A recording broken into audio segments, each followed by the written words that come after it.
31 December આવનાર છે, જેથી આજ રોજ 23/12/2024થી 31/12/2024 સુધી અમીરગઢ ચેકપોસ્ટ ખાતે 24 કલાક સઘન વાહન ચેકિંગનું આયોજન કરેલ છે અને વધુમાં વધુ પ્રોહિબિશન કેસો કરવા, પ્રોહીની ગેરકાયદેસર પ્રવૃત્તિ અટકાવવા માટેનું અમે આજથી વાહન ચેકિંગની શરૂઆત કરીએ છીએ.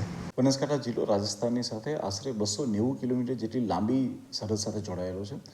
31 અને 1 જાન્યુઆરીને લઈને હંમેશા પોલીસનું ચેકિંગ અહીંયા ખૂબ સઘન રહેતું હોય છે. અમે લોકોએ હાલમાં 31ને લઈ અને માત્ર 31 અને 1 નહીં, પરંતુ એની પહેલાં પણ 15 દિવસ 20 દિવસ અગાઉથી જ અમે લોકોએ અમારી ચેકપોસ્ટને મજબૂત કરેલી છે. આ સિવાય બનાસકાંઠાની અંદર આવતા બીજા મહત્વની જે ચેકપોસ્ટો છે ત્યાં પણ અમે પોલીસની સંખ્યામાં વધારો કર્યો છે.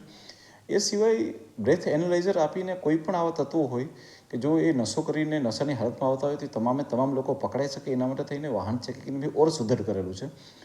આ સિવાય અમે લોકો એક સરપ્રાઇઝ એલિમેન્ટ રાખેલો છે કે જેમાં નાના ચોર રસ્તાઓ જે છે કે જે અનેક છે, આ અનેક ચેક રસ્તાઓ ઉપર બી અમે લોકો સરપ્રાઇઝ ચેકિંગ ગોઠવેલું છે, જેથી કરીને કોઈ પણ એક જ જગ્યા નહીં પરંતુ ફરતી પોલીસ રહેશે.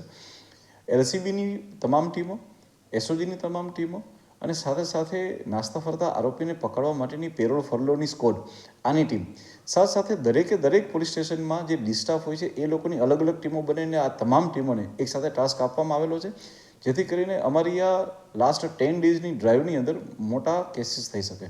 હું આપણે જણાવવા માંગીશ કે છેલ્લા 20 દિવસની અંદર પણ બનાસકાંઠા પોલીસે 8 જેટલા મોટા કેસીસ કરી અને તમામ લોકોની કમર તોડી છે અને આવા અસંખ્ય લોકોને અમે લોકોએ જેલ ભેગા કરેલા છે.